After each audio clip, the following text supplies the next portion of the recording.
Hi hello welcome back to my channel. ఇంకొక weight loss రెసిపీలో ఇంకొక రెసిపీతో మీ ముందుకు వచ్చేసానండి.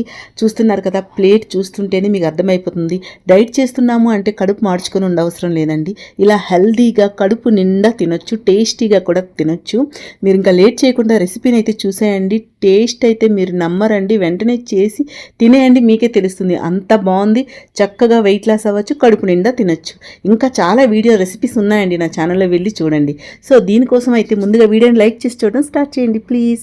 దీనికోసం ముందుగా స్టవ్ పైన కుక్కర్ పెట్టుకొని దాంట్లో కొంచెం బటర్ వేసుకోండి లేదా గీ వేసుకోండి. ఆయిల్ కంటే బటర్ కానీ గీ కానీ వెయిట్ లాస్లో మనం యూస్ చేసుకుంటే మంచిది. అది కూడా కొంచెం వేసుకోండి.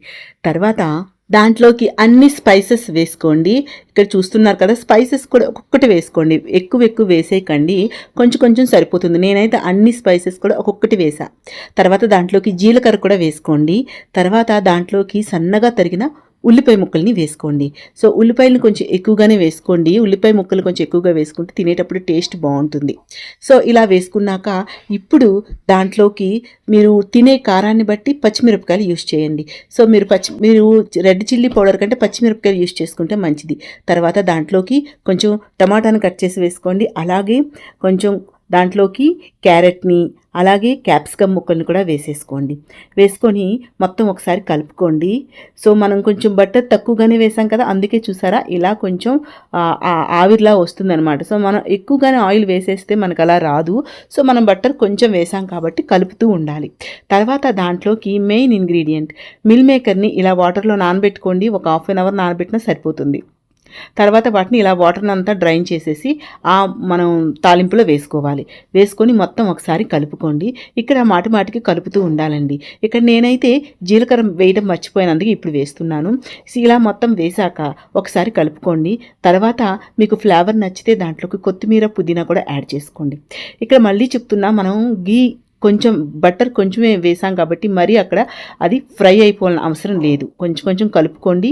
తర్వాత దాంట్లో కొంచెం పసుపు వేసుకోండి. తర్వాత ఇక్కడ చూసారా, టేస్ట్ కోసం నేనైతే కొంచెం మ్యాగీ మసాలా వాడుతున్నా అండి. ఇలా ప్యాకెట్స్ వేరేగా దొరుకుతాయి. మీకు అది ఇష్టం లేదు ఫ్లేవర్ అనుకుంటే గరం మసాలా వేసుకోండి. వేసుకొని మొత్తం కలుపుకోండి ఒకసారి. తర్వాత దాంట్లోకి ఇక్కడ నేనైతే మనం కొంచెం పెద్ద రవ్వ అంటాం కదండి, ఆ రవ్వనైతే నేను యూజ్ చేస్తున్నాను. ఈ ప్లేస్లో మీరు కొర్రలు కానీ ఇంకేవైనా యూజ్ చేసుకోవచ్చు. తర్వాత దాంట్లోకి నేను పెసలు నానబెట్టలేదండి, డైరెక్ట్గా జస్ట్ కడిగి వేసుకుంటున్నా. నానబెట్ట అవసరం లేదు. మీ దగ్గర పెసలు లేకపోతే పెసరపప్పు కొంచెం. ఇక్కడ చూసారా, నేను చాలా తక్కువ క్వాంటిటీస్ వేశాను. మీరు కూడా తక్కువ క్వాంటిటీస్ వేసుకోండి.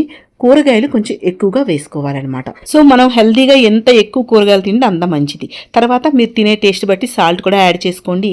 అన్నీ కొంచెం వేసాం కాబట్టి నేను ఏ గిన్నెతో అయితే నేను తీసుకున్నాను అదే గిన్నెతో ఒక గిన్నెడు వాటర్ వేసుకున్నా అండి, సరిపోతుంది. అంతకంటే ఎక్కువ వాటర్ వేయనవసరం లేదు. ఎందుకంటే మనకి జస్ట్ దాంట్లో వెజిటబుల్స్ ఉన్నాయి, అలాగే అన్ని కొంచెం వేసుకున్నాం కాబట్టి తక్కువ వాటర్ సరిపోతుందండి, ఎక్కువ వాటర్ అవసరం లేదు. తర్వాత ఇలా కుక్కర్ని మూత పెట్టేసి ఒక 3 విజిల్స్ వచ్చినంత వరకు కూడా కుక్ చేసుకుంటే మనకి ఎంతో టేస్టీ అయినటువంటి ఈ రెసిపీ అయితే రెడీ అయిపోతుందండి. Protein rich food. దీంతో పాటు కొంచెం కీర దోసకాయ ముక్కలు అలాగే ఎగ్ వైట్ కూడా నేను తిన్నాను. ఇంకా ఇది నా లంచ్ అనమాట.